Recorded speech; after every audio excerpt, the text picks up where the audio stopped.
In today's world, as we have been noticing that public spaces are shrinking, and if we don't discuss issues, at least in academic settings, then for people outside the academic purview, it's very difficult to discuss with academic liberty.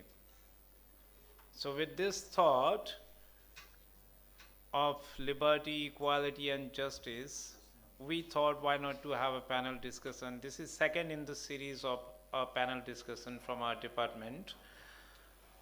So I would want you to listen to them what they are discussing, what they are arguing for, as the concept called citizenship, media, and democracy. All the three interrelated topics are from your two streams, political science and journalism. The most important thing here is responsible citizenship. In modern democratic setup, as we are celebrating Democracy Day, the significance of which is obvious. Without citizens, there isn't any democracy. Without democracy, political system will be arbitrary, authoritarian, totalitarian, the way we want to interpret. So if we want to make our life meaningful, how do we engage with political system? And in today's context, as we are engaging ourselves in democratic way, what are our responsibilities, what are our duties? And rights, let's keep apart, because we have been enjoying rights, but what are our duties towards the political system? Are we really responsible citizen? So we have panelists here. I think they will provide nice inputs with logical suggestions and their comments. What I want you that you equally participate in this and let's prove it that we are responsible. We can do it at this level. Later on, when you become citizen actually for the world outside this academic setup, that time you would be able to demonstrate maybe at TV platforms or in public gatherings, wherever you are addressing these issues. So this is a kind of training for you at this level. Don't be afraid to express your ideas, express it with logical inputs, and let us enjoy this talk. We have panelists, and I hope we will enjoy this. I'm handing over this session to Kashmira. She will introduce the entire thing, and let's be part of this. Thank you.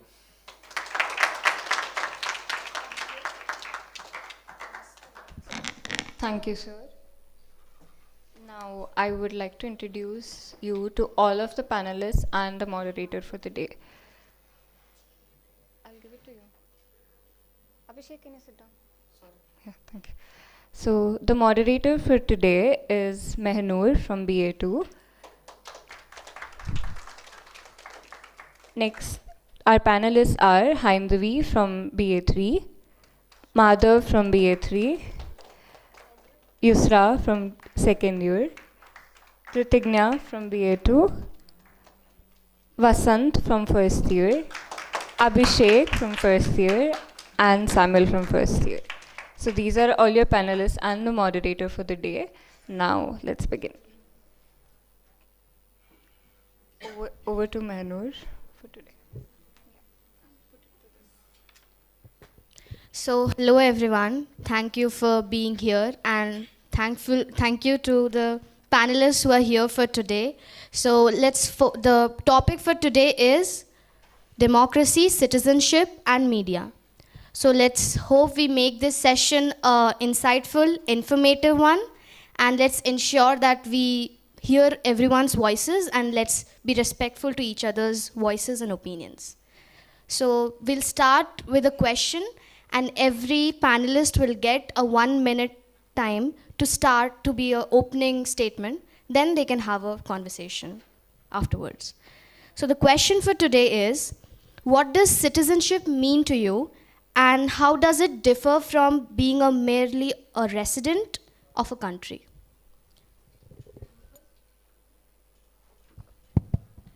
Okay, so citizenship and residency are two different things, as it is pretty clear.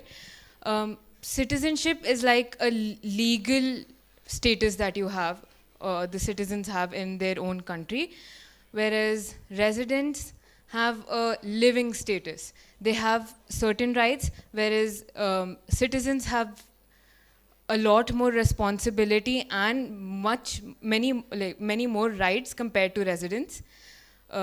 Residents are temporarily in that area, so they don't enjoy as many rights or responsibilities as citizens do. And the citizenship is an identification of a human of a particular country or a state. And the citizenship will be getting through a particular country rules, depending on their laws of the countries. And it is differ from the resident. From the citizen have more responsibilities and resident have more responsibilities. And I think as a citizen, all of us should contribute to the society. We should not misuse our rights, and we should follow the fundamental duties given to us, which are written in the Constitution. So the question, what is a citizen? It's quite a tricky question because it depends on whom you decide defines it.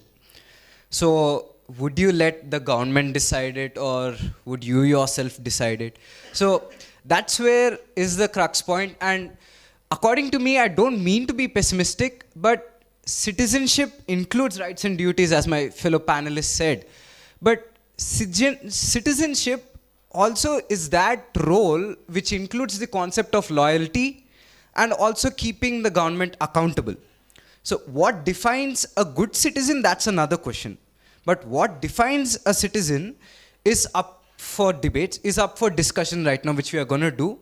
And also, how the government decides what a citizen is, what are the rights and duties, what can be given to a citizen, will in turn affect the government if it will be stable or if it will remain a democratic government or not. So I look forward to this discussion, and hopefully we'll come out with a better definition of who a citizen is.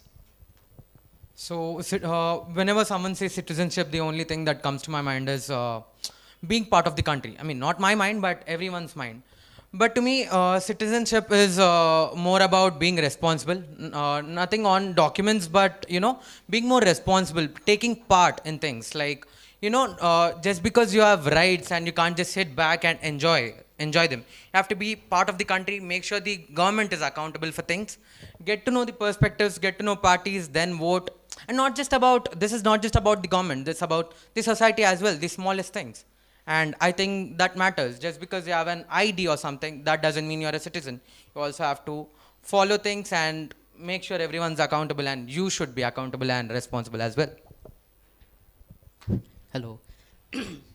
So for me, a mere resident would be someone who are not aware of their rights, because every country have their own kinds of governance, they have their own rules, they have their own constitution, and a citizen would be someone who are fully aware of their rights.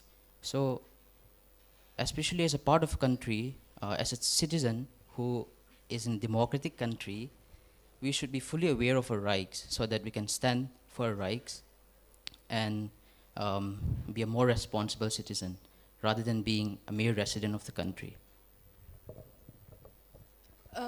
So I believe resident is any person who lives in the country, and citizens are people who are guaranteed rights and responsibilities through legally. So residents might not be able to vote or come into power or whatever, while citizens are given these rights legally to them. So, yep. So according to me, the difference between citizenship and residence is, so the person who is born in the respective country and has the all-over right to take an election parties and do whatever they want to do, and they respectively manage in a very moral way. So that might be citizenship. And whereas residence, in which the individual is traveling to other countries for a temporary period of time, can be anything, can't have these types of legal activities and can't take part of that. So I can, over everybody, all my fellow panelists have said numerous things and that are very agreeable. First of all, I'm very relatable towards what my fellow panelist Samuel said, that being a citizen is what you do is being loyal towards the country and following towards that. So if you're not being loyal towards your own country and just being on passing towards any other countries and related towards that, doesn't show who you belong to. I guess everybody has our Aadhaar card, right? It is a proof we are responsible, we are connected towards that citizenship. So yeah, I can say this much only. So yeah, thank you. As one of my fellow panelists mentioned that citizenship, more than legality, it's about belongingness. I don't know to what extent I would agree to that, is because a resident may feel more belonging towards their country of residency than their country of ethnicity, if you understand what I mean. So where do we stand on this? Are we calling them citizens of the country they're residents of then? This is not a debate, it's just a question that I'd like to propose. Do you want to add something to it? Okay. We are dividing the definitions of citizen and a resident. Why can't, is citizenship just a piece of paper that you're declared through the Aadhaar card that you're a citizen of India? So that calls into a question, what makes you a citizen, right? If it is that you've been born here and you've been brought up here, doesn't that make you a resident? I mean, taking it into terms, like, don't you have to be a resident of a country in order to be a citizen? I mean, you started off the division of terms between residentship and citizenship. So like, in order to be part of a country, you have to be a resident. But I mean, forgetting about migrations, when can a person who migrated to the country can be a citizen? But what is the basic standing point that you define, that how can you prove that you're a citizen? I mean, where do you think that stands? So for example, like if you're living in a country, you've been living in a country your entire life, but you hold an Indian passport. So you're a citizen of India, or are you a citizen of that country? You have an Indian passport. You are a citizen of India, but you've never lived in India. You are a resident of this particular country, right? So there is a division between residency and citizenship in that point. That country is not going to give you a citizenship. You are as you hold the passport of India, you are a citizen of India, but you've not lived in India. So according to what Yusra said, that, so see, there are so many countries for being a citizen of that country. Let's just take an example. If a person, like a family of India, goes to America and he settles over there and a baby born, so technically he would be the citizen of America because he's born over that land, born in the land, born on the land, and born towards that A. So what the question arises right now is, if a person is born in that respective state and has the right to do everything and all, and known as the own citizen of that, but he's traveling all over the world and all, and staying over there temporarily, that would be called as resident, or like he's staying there temporarily, right? And he doesn't have that permanent address or permanent citizen, or what do you say, legality over there. So yeah. I think that is where the sense of belongingness comes in. If this person is born, this kid, are you talking about the kid who's traveling around? Yeah. He's born in America. Does he feel like he belongs to America, or does he feel like he belongs to the country where his parents came from? The kid is where born. He feels more belong to America, then I think he is a citizen of America. Okay.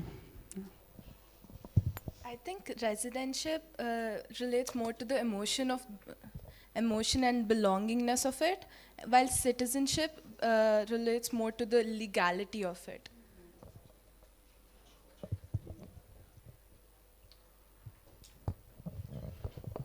Does anyone from the audience want to add their points maybe? You want?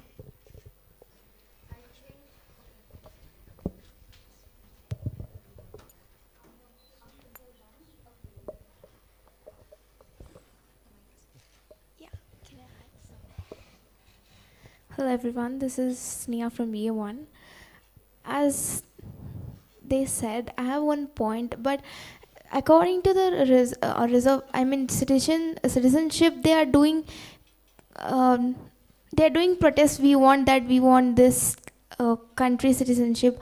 And if the kid wants to choose, if the mother is from other country, if the father is from other country, he can choose his citizenship when he turns 18. Is it correct only? Yeah, that is correct. You know, once we turn 18, we have the right to choose if we want to be a citizen of, for example, America. If we want to be the citizen of, if we continue to be if we want to continue to be the citizen of America or India. But it's not just our choice. It comes down to the legal framework as well. I can't just decide that I want to be a citizen of Switzerland and just go be like, I am a citizen of Switzerland. No, once a person turns 18, they're given a choice. They will be given a choice, but don't you think even the other country should accept them? You know, they have their own criteria of who can become a citizen. Like you can't just go to America and become a citizen instantly, I guess, right? Yeah. If I'm born in America and if I turn 18 and I do not want to be a citizen of America anymore, I have an option to come back to India and become an Indian. You can give up your passport or citizenship over there, but you can't, get a citizenship here in India, if I'm not wrong. Does India take in citizens just like that? What is the legal framework of India? So unless I'm not sure, I'm not updated, but this is what I know. I don't have complete information on this topic. But as far as I know, if that person is, if he faces a threat or something in his country, then he can get a citizenship here. I mean, In that's India? the fastest way. Yeah. India does that? Yeah. Okay. So, what Sneha said was completely right. Like, when you reach the age of 18, you have the completely right to change the citizenship or just want to go. And so, if a person wants to change his citizenship and wants to be on that, there will be a background check. They have to follow some legal framework. As Yusra said, they have to follow rule regulation. It's not upon your own whether I want to be in this respective city, I want to be the citizenship. See, that's where the government comes and all. You have to follow the rules and all. If you've done something in that respective country, you just committed a crime and all, and you want to change your citizenship, will they allow? The government will allow? No, right? The government won't allow. So I guess there will be background check of the respective individual, and then the actions will be taken according to that. If he should become the citizen of the country or else he should be not. That's it. Should we talk about the rights and duties of citizens now? Like now, I think we have enough knowledge about citizenship. So if anybody wants to take over. In India, according to the Indian law, if the migrant from other country, he will be getting, if he will be living in the 12 years, he will be getting the citizenship in India.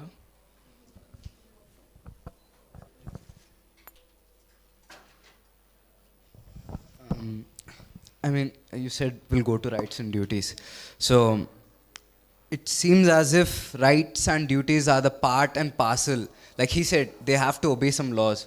So if it comes under the legal framework, rights and duties are the part and parcel which define that you're a citizen, or maybe provide what you have to do after becoming a citizen. What you have and what you ought to do after becoming a citizen.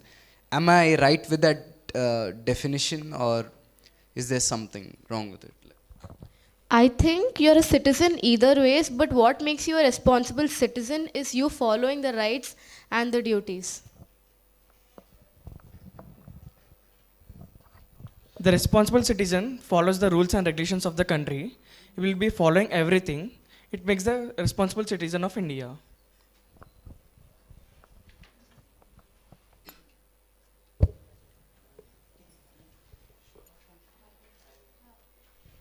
Okay, about rights and duties, do you all think that citizens of India at least are following all the rights and duties? It's a question.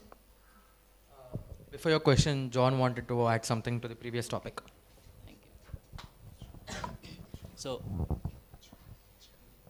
there's a difference between fundamental rights and duties as a part of a country, as a citizen of a country.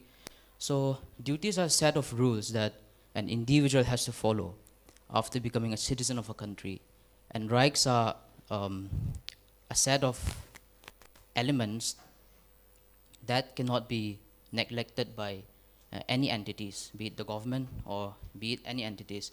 And we have right to liberty, right to equality. All this cannot be violated by somebody. I mean, we have to protect our rights, and these rights are something that belongs to us, that does not need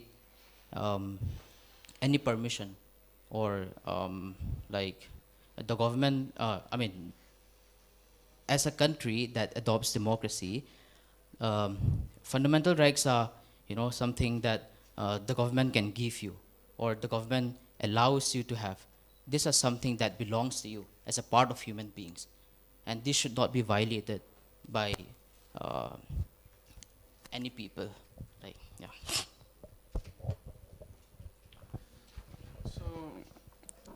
Being in India, we all agree that India, we have so much leisure to do most of the things. Like we got so many rights to do things and all, but in respective to other country comparison, we are not. Like we are, well, comparison to other countries, they don't have that much of liberality we have comparison to India. So the right so all the rights we have been provided, if we respect all that right and follow according to that, it might be a great future ahead to become a good citizenship. That, see, in India, a state, a society is make and build of what people lives in that society and state. If something is going on in the society, it just goes upon to that and going on that. It's upon us to how to how can we resolve them and how can we take upon that situation on a very healthy way. So yeah. I think you just mentioned that we have more liberty compared to the people of other country. I think the liberty which we are getting is us misusing the rights, and we are not getting the liberty, we are taking the liberty. More so, I feel like it's a part of democracy. The rights and the liberty, liberty that we have. This is a part of democracy. Other countries have, there are kingdoms who do not offer this kind of liberty. That's why we're comparing it to the other countries. But obviously, it's not a part of their constitution. It's a part of our constitution. That's why we have these rights. And as citizens, it's not just about enjoying the rights we have. More so, it's about the duties. We have to do our duties and enjoy our rights, not just enjoy our rights. Before my fellow mate asked that, what makes the responsible citizen? I said that the responsible citizen which follows the rules and regulations of the country. Suppose a person suppose he is driving a car without a driving license, he will be irresponsible to the country. If he is driving the car with a authorized license, he will be responsible.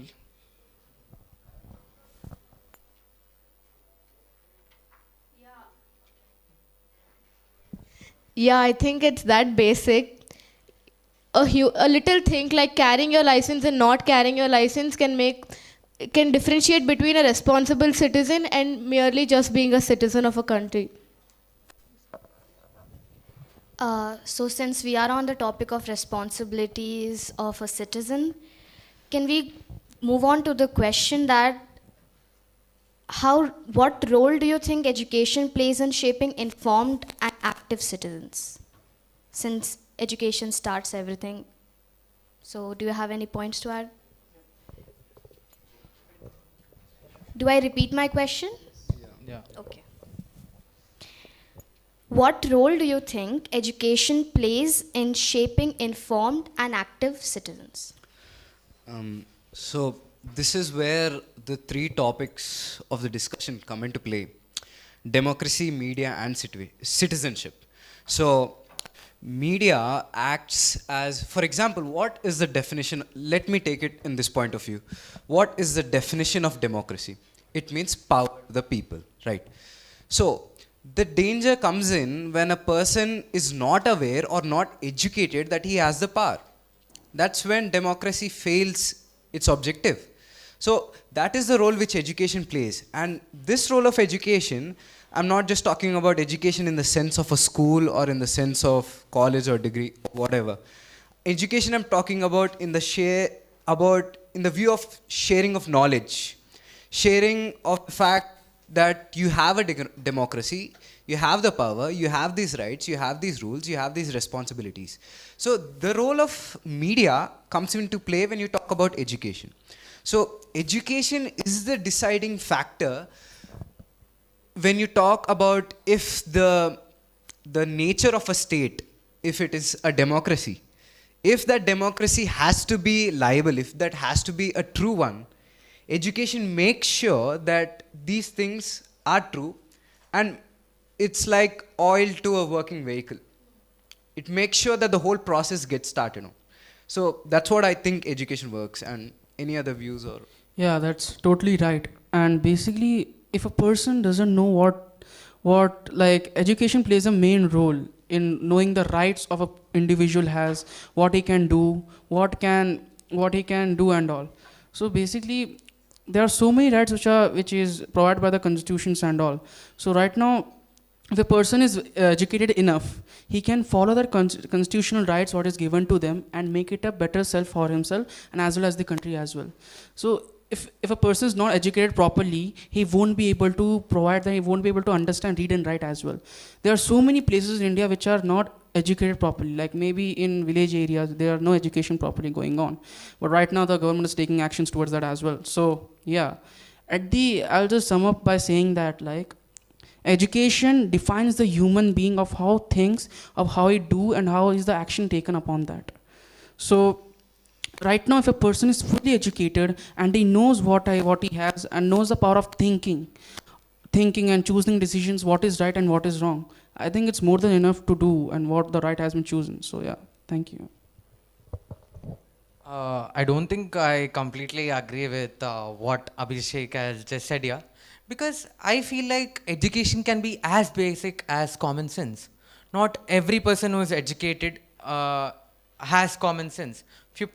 Some who is educated can also break the rules. Okay? And it doesn't mean that every person who is not educated is not responsible. Education is as basic as having common sense. I mean, I also agree to the fact that you said education is important. That is important. But you said it in a way like, you know, only educated person is responsible or something. I felt it that way. I'm sorry if I'm wrong. But yeah, I feel like education is not just about holding a degree or something. It's more than that. It's literally the basic common sense. If you're good enough, if you're aware of things, that's enough. It's okay if you're not educated. You should be aware to differentiate between what's right and what's wrong. That's what I feel. In between that, I just said, right, that if a person is educated enough, he knows what is right and what is wrong to choose and all. So, yeah. That's why I started off by saying not every person who's educated does that. Okay, guys, thank you for your opinions. Let's move on to this next topic. How do you think the democracy plays a role in educating the citizens to let them know about their regulations, rights, and everything? Was I clear? How does democracy plays a role in educating the citizens about their rules and regulations?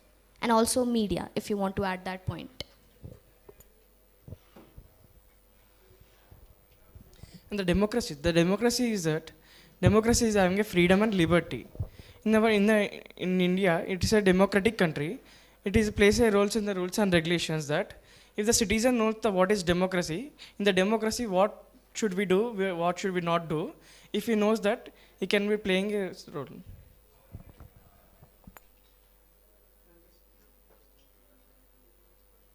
If you could repeat the question again. Okay, so the question was how democracy plays a role in educating the citizens about their rules and regulations, and also how does it teach us about media Okay. as a tool. So I can picture this as a triangular relation. Take democracy, media, and the citizens. So if you look into education, democracy provides you the right to education. Media ensures that right. So that's how. So democracy, media is in the between, and the what do you say? The citizens who are there. And as he said already, you don't need. Abhishek made a point. I get it right. It was getting a bit heated. Yeah, but yeah, it's both ways, I guess.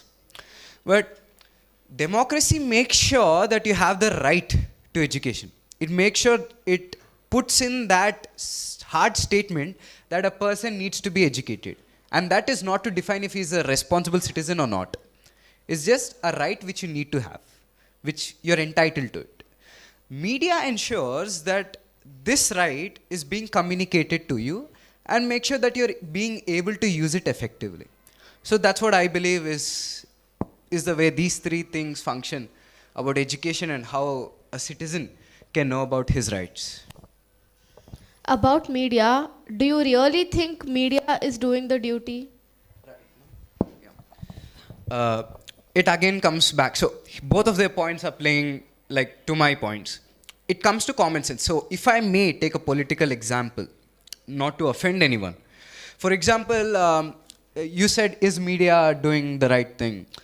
So let's forget about urban population, because we are used to social media, like my friends over there who are used to social media. We know, for example, people like Dhruv Rathi, don't take it as a bad meaning or something. Independent political ideas. We as the urban population have the access to that. A high access. I'm not telling that the rural don't have anything at all. We have a higher access, a higher freedom of thought. Now the rural population, it was believed that the rural population is only being exposed to one side of the government, like only to the Doordarshan channel, only to the positives of the current government. But how was the election turnout this time? BJP lost most of its rural seats. Is the media doing the work? It depends. If it's a good media, it presents both sides of the education. It must have like social responsibility theory. We all might have studied in our first years. It's the moral responsibility of the media to provide education. But media can go to two extremes.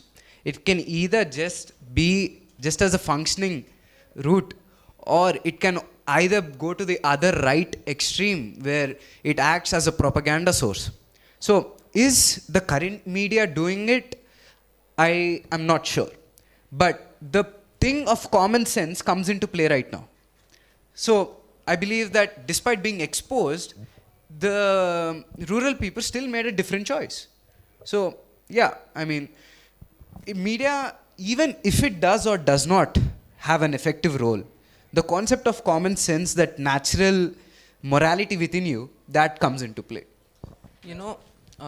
Personally, from the last 5 years, I feel like, along with democracy, even hypocrisy is going to another heights, because personally, when you look at things, as you mentioned, Dhruv Rathi, he called the whole media as Godi media. Okay, what does Godi media do?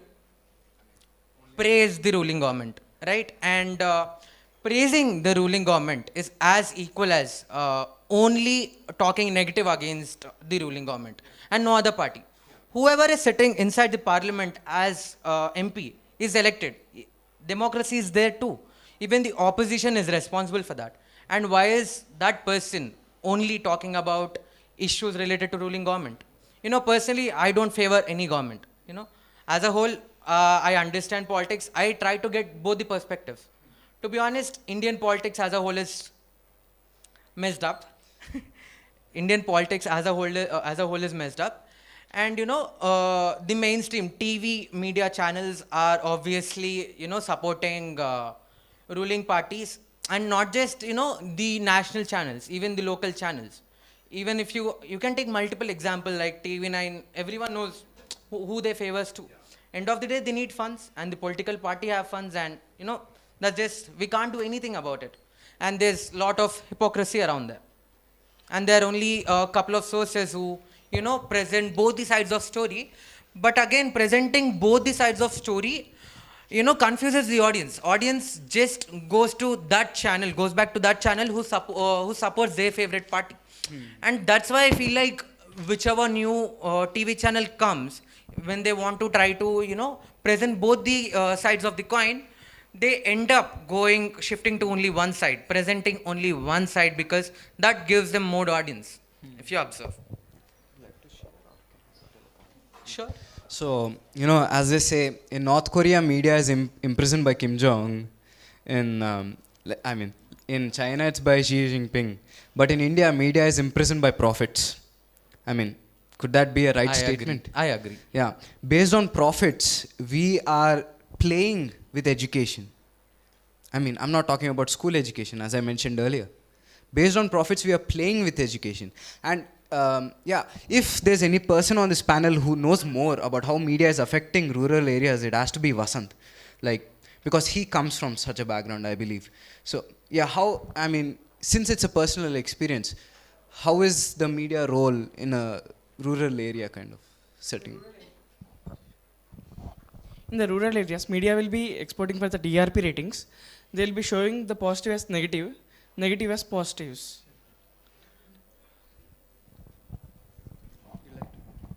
No, listening to all these points, I just have a question. How are we ensuring that the citizens are educated enough to understand the good and the bad of the media?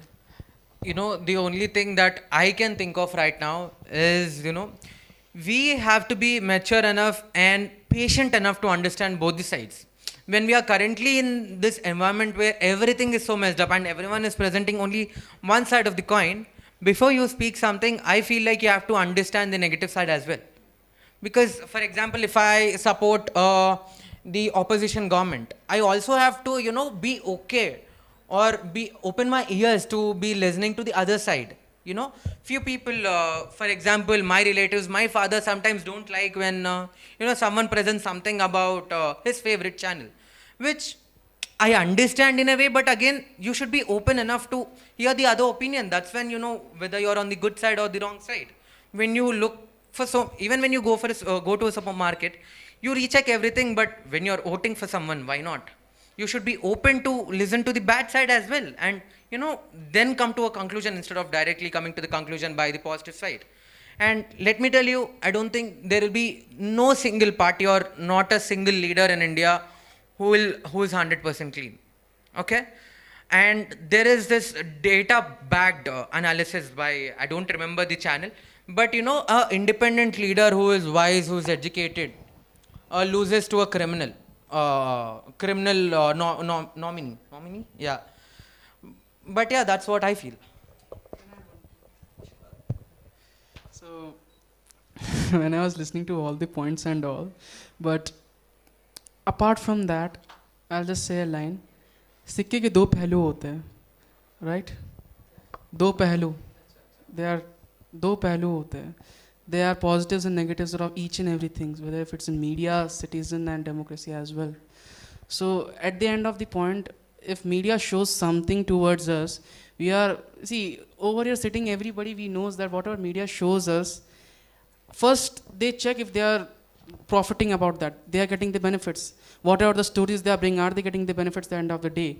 And we are taking upon that, and we are seeing a TV, and the news is showing in front of us, and we are projecting projecting that screen, and we are just thinking about that like this is happening towards the countries right now. Now, whatever you're seeing in TV are just for the profit benefits of the news channels and all. But if we go in social media, we're seeing the quite opposite about that, right? Like if there are so many incidents going on, like latest like RG Kar hospital cases and all, there are so many rumors, so many false news are going on. But in the TV, they are showing something else and all. But I just want the meaning of all that is we should check both the sources, the TV and the social media, and check upon that if the source is connecting from towards that only. Because at the end of the day, the news channel, according to me, the news channel is always providing the news which are benefiting them towards the news channels, and all the new news channel, new TV channels opens to them and all. Whenever they play two sides, they'll always end up in one side. You said, right? Yeah. So I guess it's because you can't always play with both sides. Like it will be result in only one side, right? So I'm just supporting that, supporting towards that. I agree with you. You can't be on both the sides, but you can have an opinion on your own, but also listen to the other person. Agree. See, I can like a particular party, but I also have to agree that they did something wrong. That's the whole point. That's how you are. You know, you are a responsible citizen. I support a party. I can't blindly support everything they do. That's not how it works. Yeah, like that's completely right. You said, like, if you like a party, personally, I like BJP. So personally, I like BJP, and I'm not against any Congress and all. See, first of all, just see the both sources going on. Whatever the Congress are doing, whatever the BJPs are going, you're completely right with that. But the party will get the maximum vote who are like supporting towards that individual party they are doing right now. So if we check the both source according to that, if we, for example, if a person like one party and the other party is not performing well, but the other party is performing great, they are getting the seats, they are winning the elections and all. So the majority of the people will think that the party which is winning is just the right thing. They are doing the right thing. But the other part, what they're doing is just false and all. And that's the mentality of our right now what's going on. So I don't think that's true, but just because a party got 60% vote and the other party got 40% vote doesn't mean the 40% are not seen. People do consider the minority as well. So guys, thank you for your opinions. But let's stay on the main topics, which is citizenship, media, and democracy. Do you have any other points to add? Well, to the media thing, I want to ask something, Abhishek. Answer me in a simple, nothing personal against you. I genuinely want to know. You said, we should be presenting, when media ends up presenting only one side, you agreed with that, right? You said that makes sense. Yeah. But don't you think you're wrong over here? Because it's so normalized right now presenting one side that even you agree that we should present one side. Exactly, But what exactly is the definition of media presenting both the sides? It is so normalized right now that even you think media should present one side. Whereas the definition of media is not that. Presenting the bad and the right both. And everyone normalized it. Everyone think it's okay now, but that is not. Don't you think so?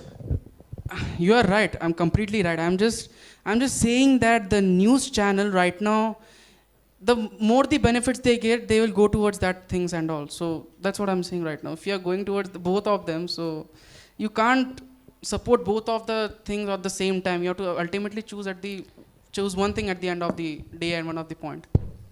I think rather than saying good or bad side or both the sides, we should just say media should portray the truth. Exactly. Let's just stick to the truth instead of either sides. Truth can be both good and bad. I'm not against any one point. So I'm just saying that. See. Even if you're against anybody, you can have an opinion of your own. It's really okay. This is a discussion. No, I'm completely. I'm just putting my point that at the end of the day, media will go towards that which has more benefit and more TRP towards it. That's just the statement I'm saying. Yeah, and I understand that we have contradicting thoughts over here. Let's respect that and move on to our next topic. Okay. As now my fellow member might ask it, what is exactly the meaning of the media? The media is the platform which will be sending the information or the message to the people. It is the exact point of the media. And there is a come in various type of media, print media, traditional media, everything. There are the social platforms also. It is also one type of media. Okay, so after lots of talks about media, let's talk about what media does. No, not only about how it affects the society or masses. I have a question for you. I hope this is relatable. Do you think, okay, do you think technology companies should be more responsible for spreading the spread of fake news? And if so, how can they balance this with free speech? Technology companies. Okay, so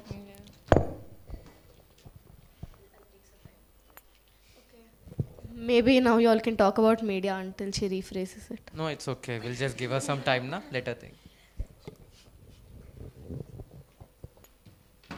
since we spoke about profits and everything, how can a common man, do you think a common man should be fact checking everything, since it is not very tedious job, fact checking? But do you think it is responsibility of a common man to do it, or should the masses do it for you? What is your opinion on this? Should fact checking be your responsibility, or is it the responsibility of the media to do it for you? See, it's practically not possible for each individual to fact check. So I think the people who are starting it should not start it. I mean, that's not practical, but I think if there is no spread of fake news, there's no need to fact check the fake news. I think both the media houses and a citizen, it's the responsibility of both citizens and media to do the fact checking, because as citizens we can't always trust the media, though we should be able to, but we cannot, unfortunately, because media has their own bias, they have their own agendas.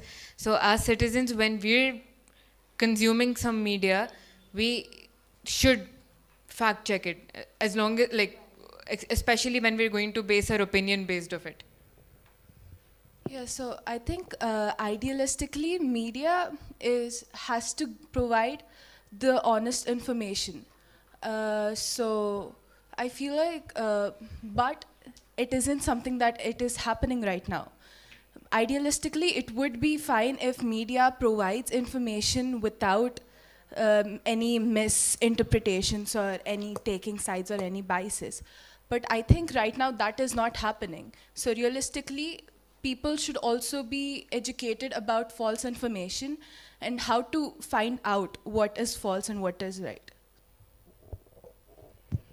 See, if we are seeing a news and we always get the thought like, is it the real, is it the, like whatever the news we are seeing in the TV and all, we believe that, most of the people believe that, yeah, this is the going on, this is the overall situation going on in India.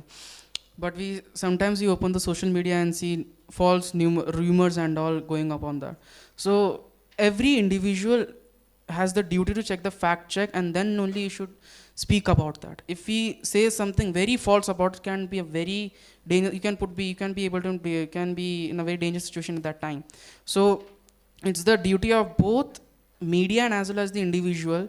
Individual should check the fact checking, and the media should provide the news which is right and should be fact checked properly. So yeah. Yeah, we should do that, obviously, but again, like, we can't fact check everything. Whatever media is available, we scroll through Twitter, so many things, so much news, but we can't fact check every little thing, right?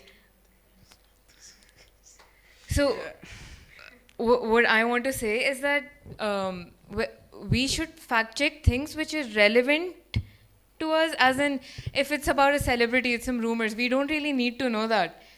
Why waste time fact checking that? Like, what's the point? Again, you should, if you have that much time, sure, go fact check it. No. But what I'm trying to say is, when it's the election time and you're trying to figure out which party you want to vote for, and you're looking at all kinds of news about the specific party, that's when you should be fact checking. See, every I mean, yeah, she said it right. Fact checking becomes a lesser job when you choose to view what is the right, I mean, what do you require from media? Do you want to know about the actor and its biography? Fine, fact check that. Do you want to know his dog's name, his car's, his cleaner's name, what happened between him and his cleaner? I mean, is that necessary? I mean, are you benefiting in any way? I mean, if he makes a movie out of that, out of his dog's name, then fine. Then fact check it. But when you decide what news is important, what is effective, for example, politics. Why do we need news about what certain prime minister did play? Maybe he slapped someone or something. Okay, he slapped someone, fine. That has become kind of the norm in Indian politics, but it's not acceptable. I'm condemning it. It's not acceptable. But we don't know, we have no need to know what's the backstory behind it. Who got involved? Was it his father who was involved, his grandfather or his mother? Or it's of no use. When you think about all that, there's no need of fact checking over there. When you look at news, I mean, he's done a great job. We all went too far in thinking about media, politics, this and that. He has brought us back to the definition. What's the job of the media? Putting out true information and bears a social responsibility. Your fact checking decreases when you come to terms with what is the useful news you need. See, at the end of the day, I completely agree with what you have said, but it's about TRP. It's about the profit they are getting from that, showcasing that news. So if we are checking it's a formal duty to check the fact check whatever we do. But it's also our responsibility to check the fact checking which is important to us, which is relevant to us, which is showing towards us. Obviously you said that. But right now our situation environment is going like that. Like most of the people have different opinions and different situations, they are checking the fact checking. So my friends check the fact checking about the celebrities, about what they are doing. So they have their opinions and all. And I fact check about what's going on the India and what's the political issues going on. So it depends on the people opinion about what they want to fact check. So yeah. When we're talking about human interest here, a large population is interested in politics. When the media source puts out a fake news, don't you think it's their fault when they very well know that a very large audience is going to watch the news and is going to probably believe them? Don't you think it's their responsibility to not put out fake news? The responsibility of the media. As Abhishek said, TRP and fact checking, I feel like we can't have TRP and fact checking at one place. And as Haindavi said, it's more of, rural people are interested in politics, and I completely agree with that. And that's exactly what media is doing. When we have 1.4 billion population, and we right here who are living in metro areas are just, I think, 5 to 10% of the whole population. And the media is targeting rural areas. I mean, people from tier 2, tier 3 cities, exactly. And for them, TRP is important. That kind of content is, the masala for them, exactly. And I think it's important for us to think of something which changes their perspective. Why is there the TRP thing? We are talking about fact checking with TRP. That's not the case. We have to talk about removing TRP, stating the facts. Stating facts and presenting the truth should be TRP. Imagine you are presenting something completely facts about something, a crime story. आप बनाओ भाई crime story full एक इधर क्या हुआ उधर क्या हुआ, एक proper build it up like that. That's proper TRP. And yeah, again, TRP and fact checking can't be at one place. We have to work on trying to change the mindset of people from those. This is a question. Do you think because citizens are showing interest in that particular topic, they are getting the TRP? And how do you think we can change it? Thank you for your question, Haindavi, but we have Vaishnavi, Saisha, I apologize, in the audience to share her opinions.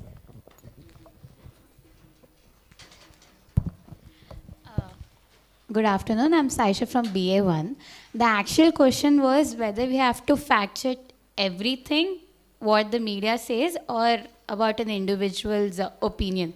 But no matter what you do, when a person is interested in doing something, no matter what you say, he'll have a back of his mind that he has to fact check about that. But if he sees something and he just wants to know about it, if it is going in his own direction that he's thinking, that's when he'll believe, yeah, it's fine, it's true. The only thing the contrast comes is when he has another idea, but it is shown otherwise. That's when he'll start to think about it or fact check.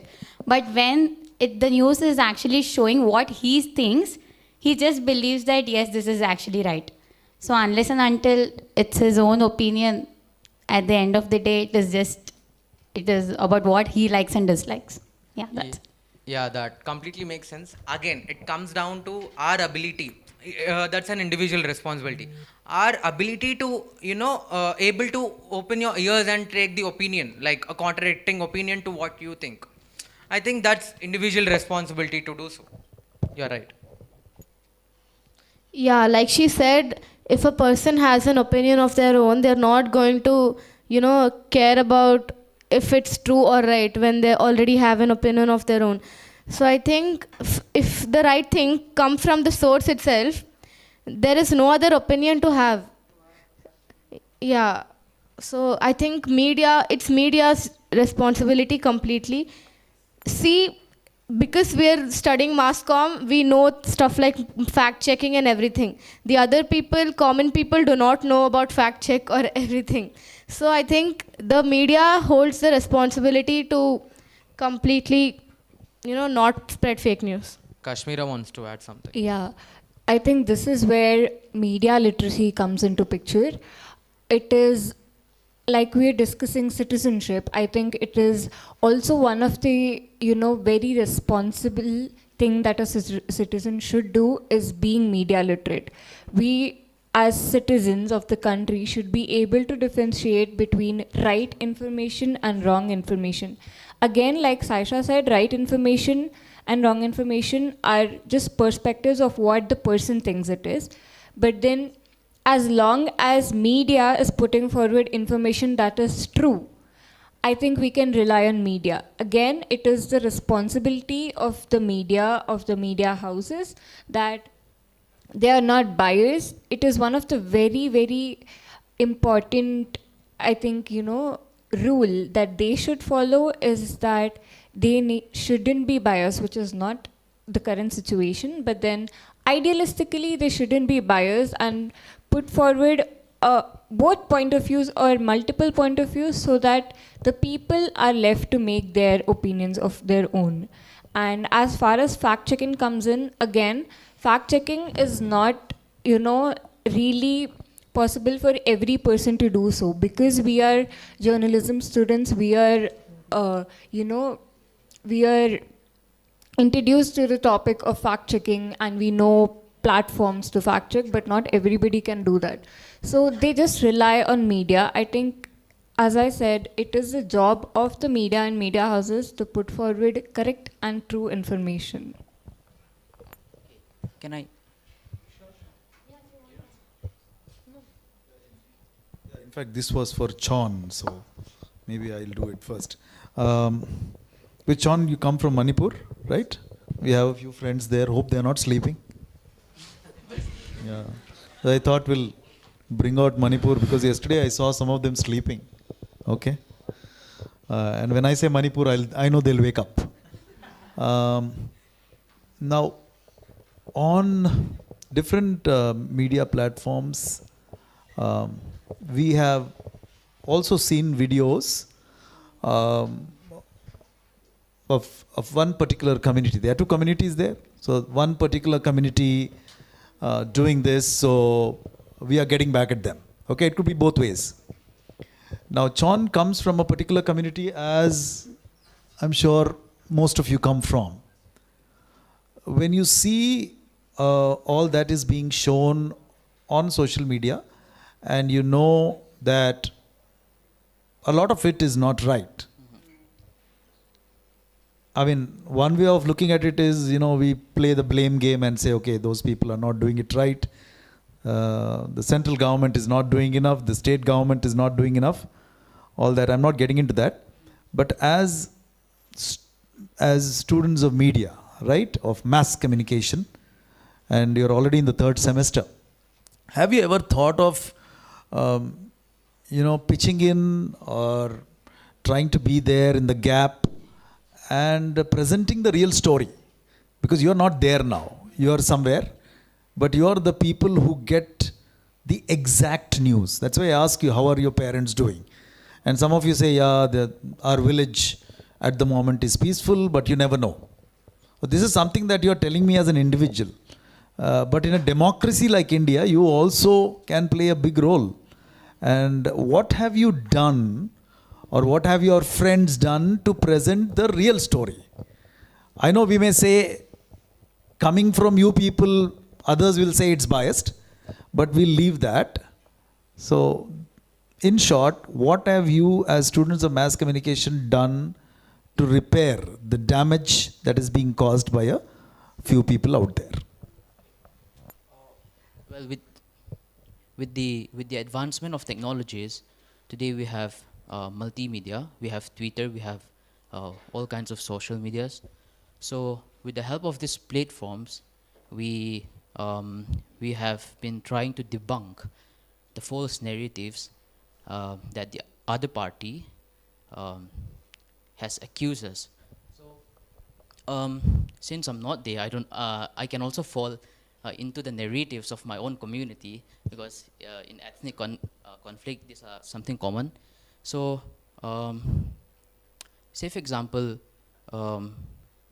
taking an example of a state, the state government, the ruling party is BJP. We also know BJP is in the central government. They are the party, power again.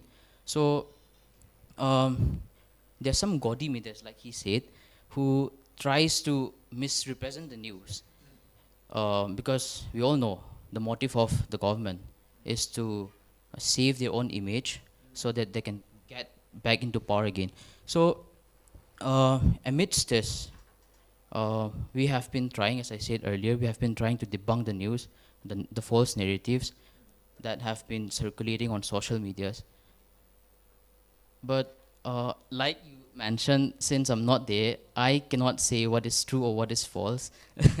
Of course, if I ask my people, they'll say what the narratives that we're building, that is true. And the other party will again say their narrative is true.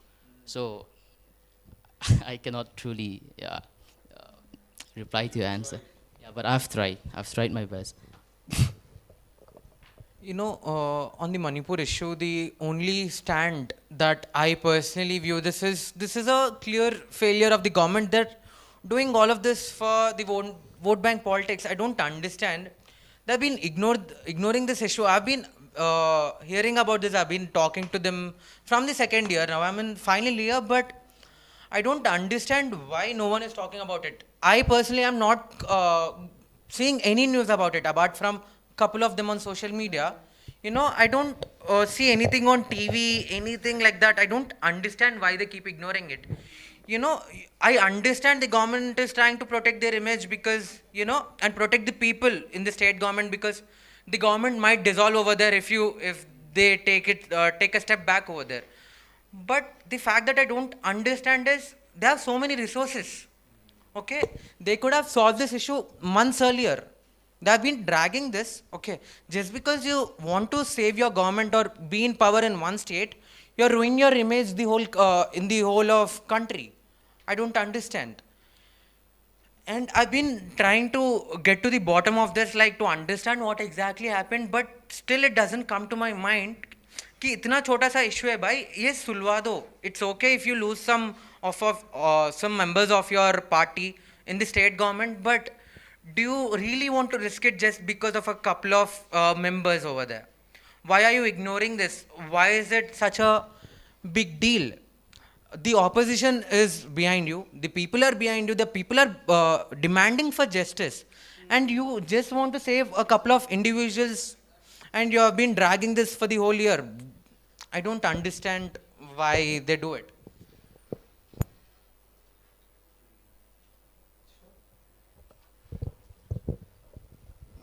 I would like your views on this also. I mean, continuing from his point, why are they not doing it? I think we'll get the answer when we understand what the priority of the government is. Yeah. If the priority of the government is not to save life but to save their image, that's what's going to happen. And plus, the fail or collapse of a government is in its own hands. When a government, look into history, look at the past, when a government tries to play with citizenship, media and democracy, it collapses. I mean, take a look at the West Bengal, Bangladesh for example. She played with democracy by imprisoning the other guys, her competitors in politics. She fell. Or else, let's take how you play with media. Now, if I'm not wrong, what's the media situation there in Manipur? I hope we'll get an answer after this. But I assume there were no Wi-Fi connections. Was it true? I mean, was the network switched off? This calls into question, if the government tries to play with the media, for example, take the emergency situation. I mean, I'm putting out these parallelisms from the past, which decide whether a country chooses to remain democratic or not. For example, take the emergency situation. Indira Gandhi, I'm not a part of any party. She decided to, put a stop to the government, and as I saw the Indian Express in protest of this, put a blank editorial page to make mockery of it. But see, the government collapsed. It didn't come in the next elections. Or maybe if the government tries to play with the value of democracy, not giving equal rights for all. Take for example the French Republic before Napoleon took over. It played with the rights of people by giving, certain priority to certain groups and less priority to other groups. That led to a dictatorship. So, yes, it's good we are appreciating democracy, but when it comes into question of states like Manipur and etc., we have to be worried about the preservation of the democracy. What can we do and what measures can we take so that this democracy is preserved? And yeah, if anyone likes to answer about the media situation in Manipur, yeah, we are open to it. Yeah, so on this Manipur issue, in order to save the image of the party, they're ruining the image of the party by themselves. Because I personally don't think there have been any major issues like Manipur in the past 10 years that BJP did. Because they did a wonderful job in Kashmir. I really appreciate them for that. But I don't understand why they are doing this with Manipur. They always say northeastern India is a crucial part, I mean, there have been many, infrastructural development over there, but that doesn't mean, you're giving importance. When you're,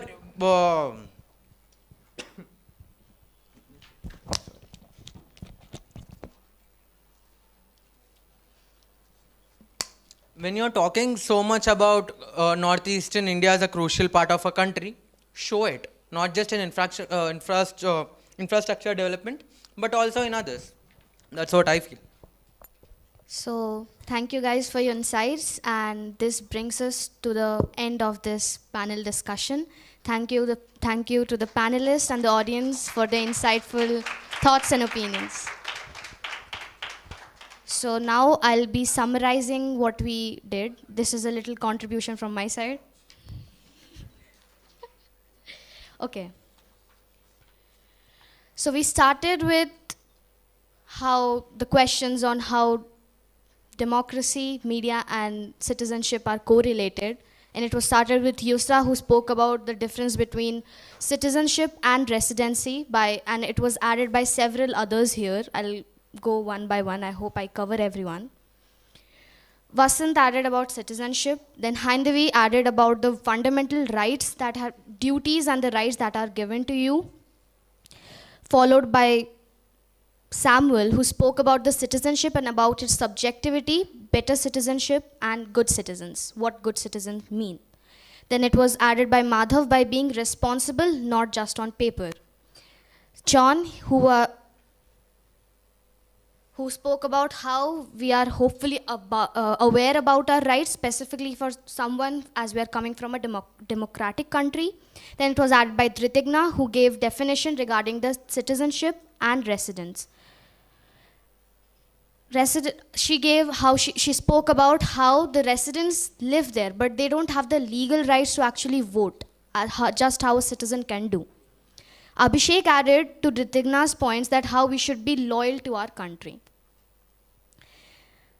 Then it was added by Yusra, who spoke about belonging to a country, who asked the questions that does belonging to a country, not being born there but not actually having the passport, makes us a citizen of that country.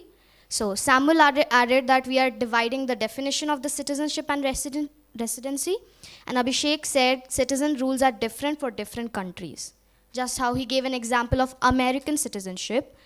And Yusra answered to that and asked if the kid who would be born in the America and would gain an American citizenship belongs to America, which is true. They belong to it. If they feel belong to it, they are. They are the citizen legally, but belonging is something on a personal level. Dhritigna finally concluded this by differentiating between citizenship and resident. Citizenship is anything legally related, legal terms. Residency being or belonging to that territory. There was a beautiful question by Sneha who added, can someone give up their citizenship? Citizenship changes after the age of 18, which was added by Haindavi, and then we moved on to the rules and regulations of citizens. Rights are the condition after you have gained the citizenship, added by Samuel. Then we talk about Haindavi, who asked, are we actually following the rights? John added to it that right to liberty and other fundamental rights shouldn't be violated if you are given the citizenship. Abhishek added, not all the countries are equally liberal, but we should be grateful that we come from a democratic country. Haindavi added, we are not getting the liberty, we are taking the liberty. So we should take this liberty as a blessing. This was my point. Yusra, just not enjoying the rights and liberty, but you should play a role in being responsible enough. Vasant added, he gave an example here. Which I don't remember. I'm so sorry. Samuel added that education plays an important role to aware us and share the knowledge about the rights. And that's when media comes into play. It is like an oil to the vehicle, as he added. Abhishek added that education teaches us about the rules and what is right and what is wrong. Madhav added, he gave his point as education, like literate doesn't mean you have common sense. Education is basic, it's not as common as common sense. Okay, Vasant talked about freedom of the country, and he gave the triangular rule when we asked the question about the relationship between democracy, citizenship, and the rules and regulations. Haindavi added to it, do you think media is doing the right thing? So with answer to it, it was independent political ideas. He added Dhruv Rathi and higher access of freedom and how it leads to difference in opinions because of the exposure to media we have been given nowadays. And rural population, he referred to his friend and asked about his opinion about how rural population are exposed to media differently, or is it the same like the urban population. Madhav added that democracy and hypocrisy praises the ruling government. National and local channels have a certain party in their mind who they favor. Samuel added, media is based on education and how it is affecting the rural areas, and Vasant added to it that it is TRP based. Yusra asked a question about how citizens can be educated about being a good or the bad about media, which was answered by Madhav, who said, open enough to suggestions and contradicting opinions. Okay. Abhishek answered to it that, so to Madhav's opinions, Abhishek had a point that every story has two sides. And we'll always have one. We'll always stick to one despite all the opinions of the two sides, contradicting opinions. Haindvi asked if, even if Haindvi answered to this, even if we favor one, we should be open to both the points, both the sides of the story.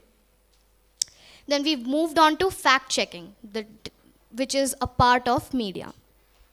Haindvi said media shouldn't start the false news, then it wouldn't lead us to fact-checking or questioning the credibility of the media.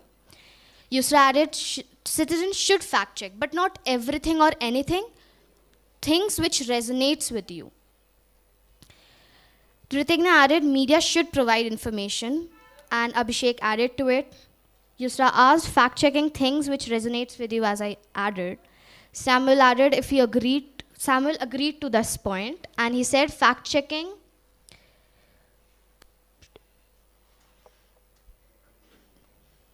it becomes an lesser job if we fact check the useful information about us, which resonates with us, which brings me to Yusra's point. Abhishek and Madhav added and spoke about how it is all about TRP, why the media is actually spreading all this false information. The answer is TRP. And Haindvi added that rural people are interested in politics, but the media is playing with that because rural people are not subjected to fact-checking. They're only limited to knowledge or politics. They're only interested in politics.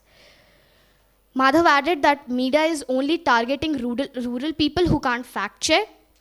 And he added that we should remove TRP, stating the facts, and just be limited to just stating the facts. We should not correlate both of them and work on it. The government should work on it, the media should work on it. Vaishnavi from our audience had a point that... I apologize again. Saisha added that opinions can't be checked. If you have an opinion and you'll stick to it and you'll just go through the media and check the different channels just to satisfy your opinion. That was her point, if I was able to summarize that correctly. Madhav added that it comes to our ability if we are able to do that. And Haindvi here said, right fact should come from the source itself. Media is liable for the false news. Kashmira from our audience added that media literacy comes from being a media literate person and how we should be literate enough to differentiate different facts and opinions and how media is working to actually have a unbiased opinion. Michael sir here, he asked a question addressing the false news about the Manipuri communities and the two different contradicting thoughts we are having at this current situation, which was answered by John here. He spoke about with the multimedia and all the resources we are getting in this situation, it is helping quite a bit, but still, since he is away from his homeland, he can represent them, but he can't speak for them. But they are still trying their best to debunk the false information that has been spreading. Madhav gave his views on how it is a failure to the government, that how it is working in this certain aspect. Samuel added and spoke about the priority, where their priority resides, the government's priorities, and if government played with the media and politics, and if they're playing with it, the democracy will collapse eventually. And if country decides to be democratic and not, it decides on us, depends on us, and as well as the ruling party as well. And Madhav concluded it by saying it's ruining the image of the party and they should really work on the situation and not just stick to the certain members just for seats and the dominance in the picture. Thank you.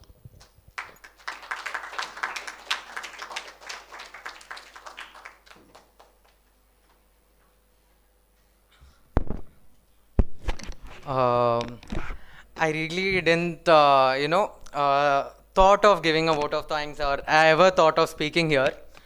But honestly, first of all, I would like to thank our HOD, Michael sir and Ramesh sir for giving us this opportunity. In the past 3 years, this is one of my favorite events. I personally loved it. Last year we didn't have enough time. It was only for an hour and we were in a hurry. I'm so glad. I even thanked Ramesh sir when he said that we'll be having this event for 2 hours. I thought, will we even have enough points? But, this event was personally really good. I would like to thank everyone here, Samuel, Haindavi, Yusra, Vasant, Mehnoor, Sean, I'm so sorry, Sean, Dhritignya and Abhishek. And on a special note, I would like to, personally appreciate Mehnoor. She was writing the whole time and I was wondering what will she even do with this, and I thought moderator bhi kya karega, it's just for namesake. But this is for the first time. I would really like to appreciate her here. She noted the points throughout. The 2-hour session. She was patient enough, she was listening and she was summarizing the whole 2-hour event for us. And not just that, along with that, she even presented her views. Beach mein. She added them. And thank you so much for that. And I think you should be moderating for the press conference again. I personally will pitch your name to KT sir or someone. Thank you so much. And yeah, once again, thank you so much, Michael sir and Ramesh sir, for this opportunity and, to extend this time. Thank you. And also Arun sir, the Zarya team and audience as well. Thank you. Yeah, this is me giving vote of thanks for the first time. This is coming from bottom of my heart. I just texted Kashmira that I'll be giving vote of thanks because every time it's obviously for namesake, but this is genuinely me thanking the department for this opportunity. Thank you so much, guys.